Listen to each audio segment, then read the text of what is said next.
President Trump took steps on Friday to begin dismantling the Dodd-Frank financial regulations that were put into place following the economic crash of '08. Take a listen to President Trump talking with Jamie Dimon, the CEO of JP Morgan Chase.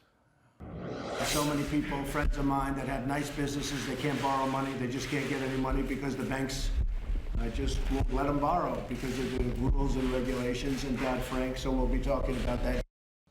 You have long called for stronger banking regulation. There is this study by the Harvard Kennedy School of Government that found that community banks were having a difficult time complying with the regulations in Dodd-Frank. Do you see any upside at all to relaxing any of the Dodd-Frank regulations? You know, it is hard not to laugh to see President Trump alongside these Wall Street guys. I have to say this, Jake, and I don't mean to be disrespectful. This guy is a fraud. This guy ran for president of the United States saying, Donald Trump, I'm going to take on Wall Street. These guys are getting away with murder. Then suddenly he appoints all of these billionaires. His major financial advisor comes from Goldman Sachs, and now he's going to dismantle legislation that protects consumers. This is a guy who ran for president saying, I'm the only Republican. I'm not going to cut Social Security, Medicare, and Medicaid. And then he appoints all of these guys who are precisely going to cut Social Security, Medicare, and Medicaid. So I hope that all of those folks who voted for Mr. Trump because he thought that he would stand up for working people, man, this guy is, he's a good showman. I will give you that. He's a good TV guy.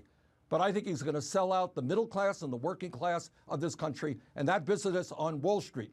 He told us, in fact, it's in the Republican platform, he is going to bring back Glass-Steagall. We're going to be dividing up commercial banks from investor banks from insurance companies. Then he has all of the big Wall Street guys on his side, and now he's working for Wall Street.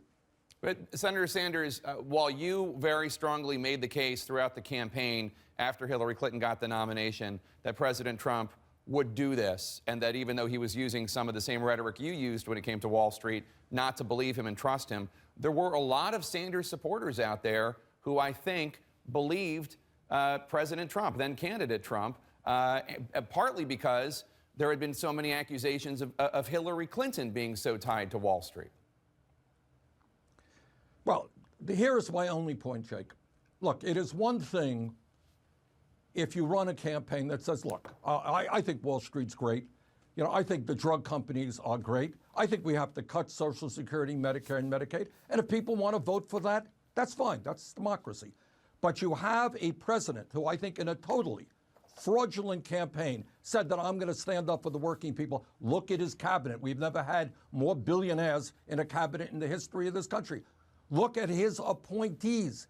These are people who are going to go after the needs of working families, the elderly, the children, the sick, and the poor. That is called hypocrisy. And by the way, I think people like Mitch McConnell, who you just had on, who is a mainstream conservative politician, are going to be put into a very, very difficult place.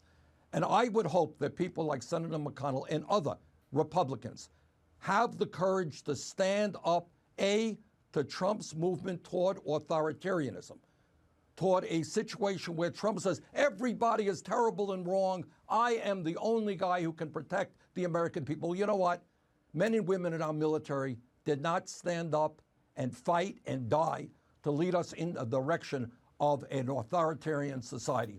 We are a democracy, not a one-man show. We are not another Trump enterprise. It's called the United States of America. We're not a business run by Mr. Trump. And I hope that Senator McConnell, who's a decent guy, conservative guy, I disagree with him on everything. But I would hope that he and his Republican friends will make it clear to Trump that this country belongs to all of us and that it's not a one-man show.